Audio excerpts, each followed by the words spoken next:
Hi, Brandon Davis with Davis CPA Group. Today I want to talk about obtaining a bank loan, particularly for a business or bank financing. So let's talk about bank financing today.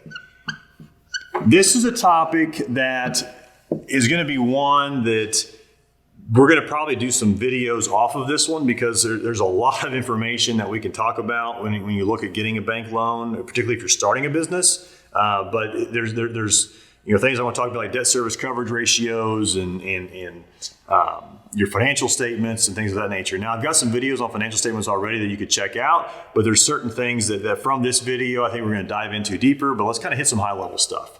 So anytime you're looking at getting a bank financing, there's certain things that you have to have in place in order to get something done.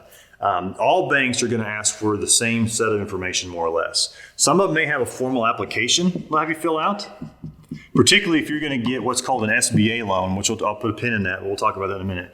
But they may have a formal application process. And again, this is for business financing, so bank financing for a business. And so the other thing that you're going to have to fill out is what's called a PFS.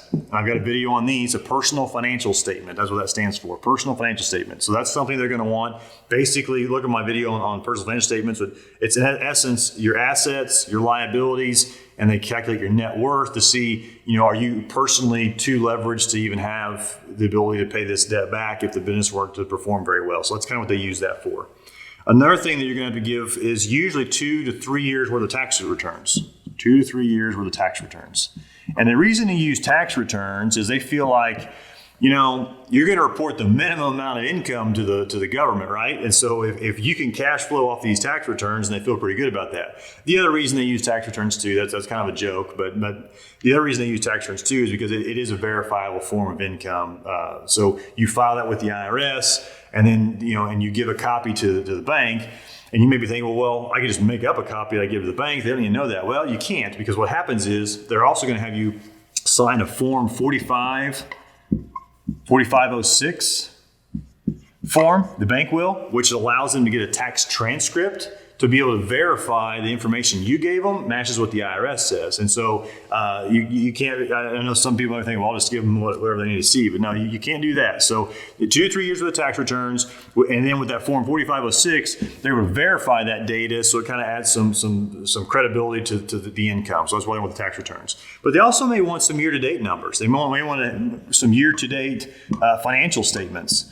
And if you look back at my videos about income statements and balance sheets, that's what they're going to want, and particularly even a cash flow statement, because they want to see how's your business operating today. The tax returns tell me what it did yesterday or tell me what it did in the past. Well, I want to know how it's doing right now. And the other thing they might want, and particularly if you're looking at doing a startup loan, is you're going to want to see some projected financials. This is where it gets kind of tricky. You might have to get a professional involved, a CPA or something along those lines, in order to get a projection put together properly. Because, projection is based off assumptions, right? But you got to have science behind those assumptions. That's what I always tell people. We've got to come back and say, look, the business that you're looking at doing, there's probably other businesses like it out there. So we've got to use industry data that we can to figure out, okay, as a percent of income, if I were to sell, 10 of these widgets, or if I were to provide this service and, get $10,000 a month in revenue, what should my expense profile look like based on that? And so there's industry data out there that we can use to help build these projections. The other things we use to build these projections is local information that we have. So say, for example, it's a business that we have been researching for a long time, we're familiar with, or maybe we've been doing this kind of business on the side, if you will. If you go back to my example in one of my videos, we were a toy company selling toys. And so if we were a toy company selling toys, but I've been doing it on the side where I've been, making, little wooden toy cars or maybe rocking horses or something along those lines, and I sell those to people, or maybe I just have a woodworking business in general where I make furniture, I make tables and chairs, and I have a job, and I've been doing this on the side, and so I'm starting to get kind of a clientele built up, and people want my products. Well, I can figure out kind of how much I can make on that because I know what the wood's costing me, I know how much time I'm spending, and I know what space I'm using right now in my garage or my warehouse or what have you. And so you kind of factor in all those costs to build up, here's where I think we would be if we sold 10 of them a month versus, one a month. And so you start looking at building by kind of working backwards for what it takes to do what you do to get those projected financials put together. So that's the step one. Application, financial statements, tax returns to verify income, year-to-date financials, and maybe even projected financials. Well, they're going to take that information and they're going to look at it. They're going to pull it, use the application and the financials and the PFS. They're going to pull your credit report and they're going to want to see, use that as a guide to figure out, well, do you have a good payment history with the current debts that you have? Your personal credit is just as important as your business credit when it's a small business, because they look at the underlying owner's information to make sure you can have the character, if you will, or the credibility to be able to pay that back. So they're going to pull your credit. So that's a factor in this situation. The other thing they're going to do is they're going to look at the cash flows of your business. And they're going to say, okay, they're going to figure something called the debt service coverage ratio. If you look up my video on EBITDA, they use EBITDA to do that. Earnings before interest, taxes, depreciation, amortization.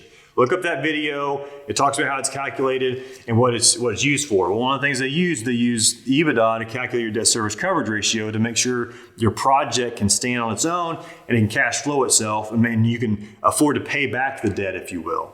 The other thing they're going to do is they're going to do a little bit of rate analysis, and it's saying, a lot of times business loans have some variable rate, particularly if it's over a longer period of time.